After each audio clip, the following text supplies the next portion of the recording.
Welcome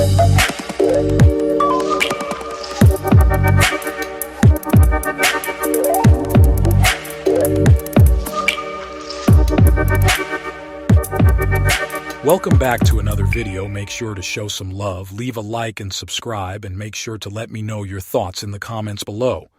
If you're new here, this channel is dedicated to discussions on topics such as history, true crime, world events, and much more. Today's video is going to take place out of Pembroke, Wales, and is about the senseless killing of 18-year-old Lily Sullivan. Now, let's get into the video. This footage is of Lewis Haynes, a 31-year-old father of one who is fleeing the scene of a murder. The victim is currently left face down in a pond only a few blocks away. And if you look closely at this video, he is walking past a car with a woman sitting in the driver's seat and makes eye contact with her for a brief moment before he continues walking. This time, shaking his head and making gestures arguably showing some type of panic. The driver in this vehicle that he makes eye contact with is the victim's mother. He knows this. In this moment, he chooses not to tell her that her child is currently dying only a few short blocks away. He actually chooses to not call for any sort of help at all. He instead crosses the street and walks through the woods, continuing on all the way to his home. Now let's back this story up to the beginning of the night of December 16, 2021, so we can get a better understanding of just how this situation unfolded. This is the case of Lily Sullivan. Lily was an 18-year-old girl from Wales who is described as someone who always sees the best in others. She was her mother, Anna's, one and only child and was considered a miracle baby, being born after Anna had suffered a total of 14 miscarriages. A beautiful girl inside and out who just began college and was a talented artist who loved house music. At the time of this case, she had recently turned of age and began enjoying the freedoms that comes with this. On this night, Lily and some friends decided to go out to a local nightclub called Paddles, which was in southwest Wales. She had previously planned with her mother that she would pick her up around 2 a.m. down the road at a lot so she could ensure she makes it home safely. Lily's mother, Anna, stated that this was usual and she preferred doing this so she had peace of mind that Lily would make it home safely, especially since her age made her new to the privileges of nightclubs and drinking. This is where Lily met Lewis, an oil refinery worker also newly turned dad, through a mutual friend of theirs, Charlene Jones. They hit it off, shared some drinks, danced a bit, and were even seen kissing while inside the club. I want to stop here and put some emphasis on this.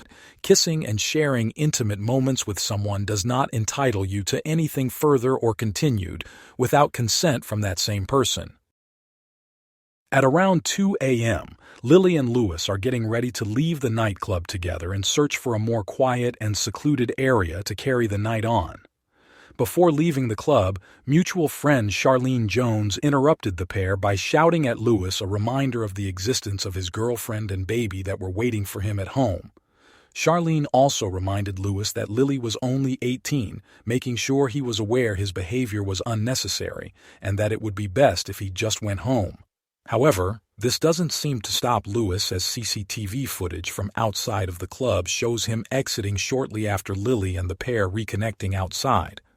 They are then seen making their way to an alleyway together. This alleyway is where Lily's cell phone and leather jacket would later be found. Now, we may never know what happened in this alley, as the only two people who truly know would be Lily and Lewis. And we will go over the different versions of stories Lewis has said unfolded. But with Lily no longer being here to tell her side of the story, we can only speculate based on the facts. The facts are that Anna pulled into the gas station at 2:45 a.m., parked, and called Lily to let her know she had arrived to get her. Lily answered this call and told her mother that she was on her way to the agreed-upon spot only a couple of minutes away and that she was nearly there. The call was abruptly disconnected mid-sentence, which Anna thought was strange. She proceeded to call Lily 30 times to no avail. Each call rang out and went to Lily's voicemail. This was the last conversation Anna had with her daughter. Around this time, residents of the neighborhood reported to police hearing a woman scream. Grainy CCTV footage would later show Lily's phone lying in the dark alleyway, lighting up repeatedly as her mother tried to contact her. Anna called some of Lily's friends, eventually getting a hold of one of the friends that she knew Lily had gone out with, Laura. She explained Lily had already made her way out and that they hadn't been with her for some time. Anna begins actively looking, anticipating Lily's arrival. At 3:05, Lewis is seen on CCTV footage making his way back towards his home, passing Anna, who is parked still waiting for Lily's arrival. This is when Lewis knowingly glances at Anna and seemingly becomes more anxious and picks up his pace to continue on his path.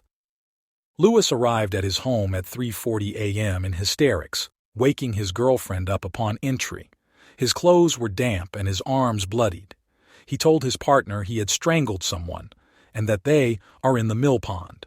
He made his girlfriend drive him to his mother's house, where he apologized to his parents and again confessed to strangling a girl, telling them he had met her at the nightclub and admitted to leaving her in the local reservoir. Lewis's stepfather drove to Mill Pond and found there was a body visible in the pond. He called police to report the body at 4:12 a.m. Lily was pronounced dead in the early morning hours of December 17th at 6:02 a.m. She was found face down in the water, naked from the waist up. Her handbag was also found in the mill pond with a clump of her hair stuck in the zipper. Her cream-colored top was found close by on the shore. Her leather jacket, phone, and a trail of blood were all found in the alleyway leading to the pond. Lily had injuries consistent with an attack, and a post-mortem done by Dr. Stephen Leadbeater found her death consistent with manual strangulation. Between all of the CCTV footage and recounts made by witnesses, it wasn't long before police honed in on Haynes. 3 days later, he was arrested from his mother's home on December 20th.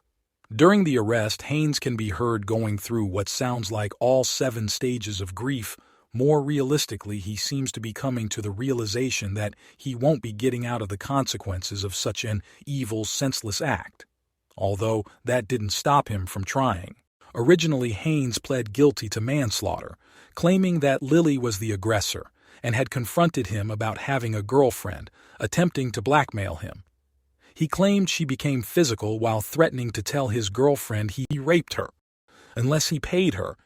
And I can't help but notice that a lot of times with these sexual predators, we see this pattern of thinking from them that it'll end up in a my word against theirs type of territory, which gives them an arrogant confidence that they can eventually evade any consequences for their actions. Lewis made sure Lily would not get the chance to share her word. Luckily, there was enough evidence for us to see a much different version of events than what Lewis was originally claiming. It didn't take long for Lewis to change his side of the story once he learned of the overwhelming amount of evidence they had against him. On June 13th, Lewis Haynes changed his plea to guilty of murder, but his defense stood by the claims that there was no sexual misconduct. He would be automatically sentenced to life for murder, and a special hearing was needed so the prosecution and the defense could sort out the details of the case by going over evidence to conclude whether or not this was a sexually motivated crime. More specifically, this hearing would decide upon what Lewis's minimum term to serve would be set at. Lewis retracted his claim that Lily was threatening to blackmail him.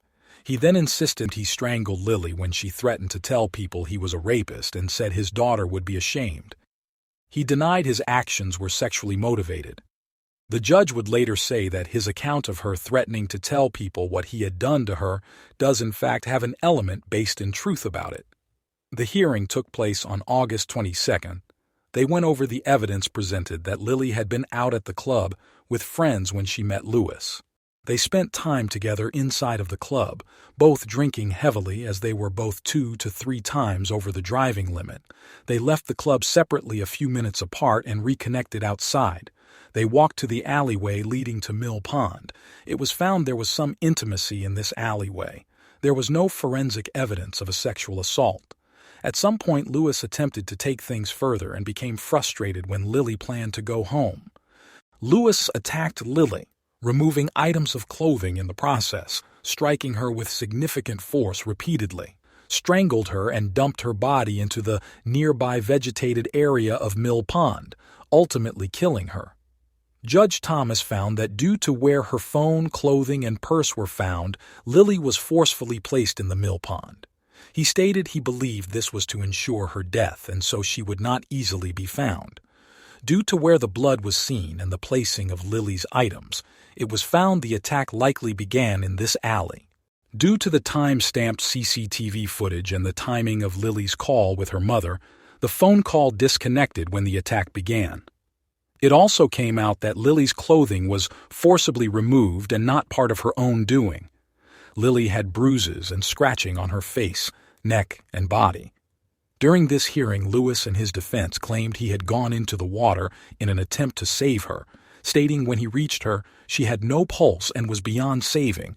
Due to this, her body was dead weight, so he decided to leave her there. Judge Thomas rejected these claims, stating it was clear to him that he had wanted Lily dead, as Lewis wanted to ensure nobody knew what happened in the alleyway that night. Judge Thomas said he had no doubt some degree of intimacy was intended between them, and that it occurred. He was equally as sure that it did not progress to sexual intercourse or anything near it because Lily did not want that to happen, and that Lily made this clear from the phone call, if nothing else, to her mother, that she did not want the intimacy between her and Lewis to go that far. It was concluded that Lewis became frustrated when Lily had made it clear she did not want to go any further. The judge's firm view is that when Lewis became forceful, Lily did say she'd complain about what he had done. In this matter, Lewis had a lot to lose, and this can explain why Lewis took Lily's life. He couldn't risk her surviving. His intention was to silence her. He had a phone with him at all times. He passed many establishments and cars on the main street he fled on.